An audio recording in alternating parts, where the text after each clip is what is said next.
جی دوستو، تو دکن کی پہلی تبرزات مثنوی کتب مشتری ہے 1609 یہ دکن کی پہلی تبرزات مثنوی ہے۔ در مدح عقل اور در مذمت طمع، یہ عنوانات کس داستان میں آئے ہیں؟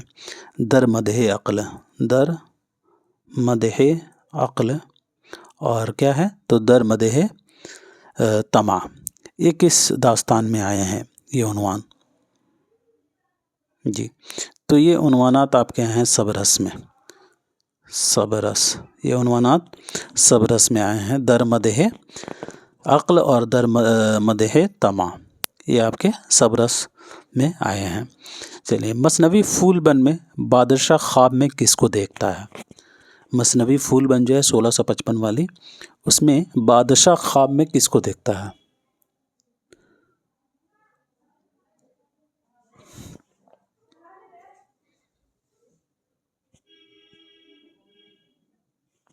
جی تو ساتھیوں، مثنوی پھول بن میں بادشاہ جو ہے خواب میں وہ درویش کو دیکھتا ہے، اس سے تھوڑی دیر پہلے ہم نے ذکر کیا ہے۔ جی تو بس مثنوی پھول بن میں بادشاہ جو ہے خواب میں درویش کو دیکھتا ہے۔ چلیے اگلا سوال مثنوی پھول بن کے حوالے سے، پھول بن میں سمنبر کس کی بیٹی ہوتی ہے؟ ابھی کچھ دیر پہلے ہم نے ذکر کیا ہے، جنہوں نے غور سے کلاس کو دیکھا ہوگا وہ صحیح جواب تک رسائی کر سکتے ہیں۔ جی تو مثنوی پھول بن میں سمنبر کی بیٹی جو ہے وہ ہوتی ہے ساتھیوں آپ کے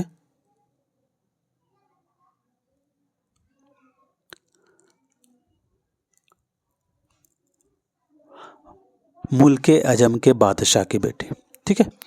سمنبر جو ہے یہ کس کی بیٹی ہوتی ہے؟ تو ملک عجم کے بادشاہ کی۔ مثنوی پھول بن میں جو ہے ساتھیوں سمنبر جو ہے سمنبر یہ کس کی بیٹی ہوتی ہے؟ تو ملک عجم کے بادشاہ، ملک عجم،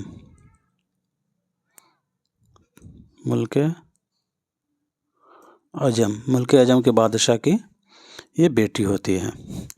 چلیے اگلا سوال، کس نے ہفت روزہ مہذب 1890 عیسوی میں نکالا تھا، جو اپنی نوعیت کا پہلا ہفت روزہ اخبار تھا؟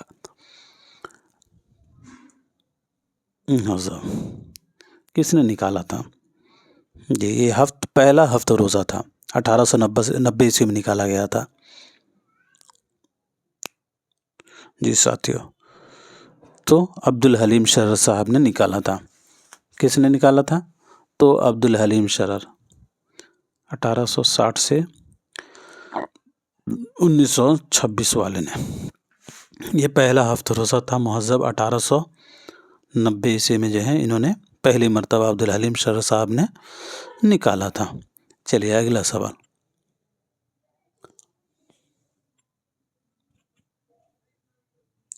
دروازہ اور حجامت کس کے ڈرامے ہیں؟ دروازہ اور حجامت یہ کن کے ڈرامے ہیں؟ دروازہ اور حجامت، آپ کے پاس آپشن ہے آکاش کاشمیری، محمد حسن، کرشن چندر یا پھر راجندر سنگھ بیدی۔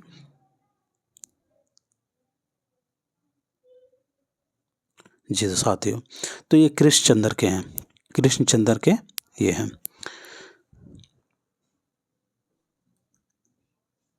کرشن چندر، ٹھیک ہے۔ دروازہ اور حجامت یہ کرشن چندر کے ڈرامے ہیں۔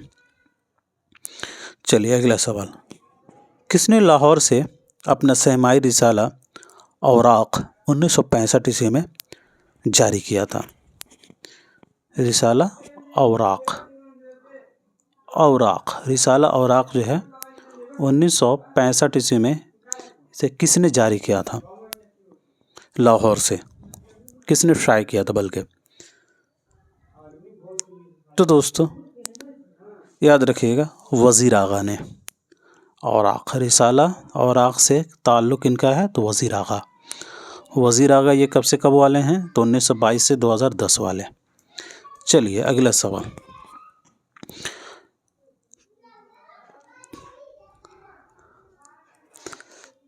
یہ ایک قول ہے بلکہ آپ نے بتانا ہے، قول یہ ہے کہ جنس نے سعادت حسن منٹو کے یہاں مذہب کی جگہ لے لی ہے؟ کیا قول ہے؟ جنس نے سعادت حسن منٹو کے یہاں مذہب کی جگہ لے لی ہے، یہ قول کن کا ہے؟ آپ کے پاس آپشن ہے کرشن چندر، آپ کے پاس آپشن میں نیاز فتح پوری ہیں اور حسن عسکری صاحب بھی ہیں اور عزیز احمد ہیں۔ چلیے بتائیے صحیح جواب کیا ہوگا؟ قول کیا تھا کہ جنس نے سعادت حسن منٹو کے یہاں مذہب کی جگہ لے لی ہے، یہ قول کن کا ہے؟ جی تو جنس نے سعادت حسن منٹو کے یہاں مذہب کی جگہ لے لی ہے بقول عزیز احمد اس کا درست جواب ہو جائے گا۔ چلیے اگلا سوال، کسی دن اور نمک، یہ کن کے ناول ہیں؟ کسی دن اور دوسرا ناول ہے نمک، یہ دو ناول ہیں، یہ بتانے آپ کے کن کے ناول ہیں؟ کسی دن اور نمک۔ آپ کے پاس آپشن ہے اقبال مجید، غیاث احمد گدی، سریندر پرکاش یا پھر انتظار حسین۔ جی ساتھیو، تو یہ اقبال مجید صاحب کے ہیں، اقبال مجید کب سے کب والے ہیں؟ جی تو اقبال مجید جو ہے یہ 1934 سے 2019 والے، 1934 سے 2019 والے ہیں اقبال مجید صاحب۔ چلیے آج کا یہ آخری سوال ہے، مسعود حسین خان کی پیدائش کب ہوئی ہے؟ جی تو 1919 صحیح جواب ہے۔ تو دوستو آج کے لیے پھر اتنا ہی رکھتے ہیں، ملتے ہیں اگلے کلاس میں، تب تک کے لیے خدا حافظ، اپنا خیال رکھیں۔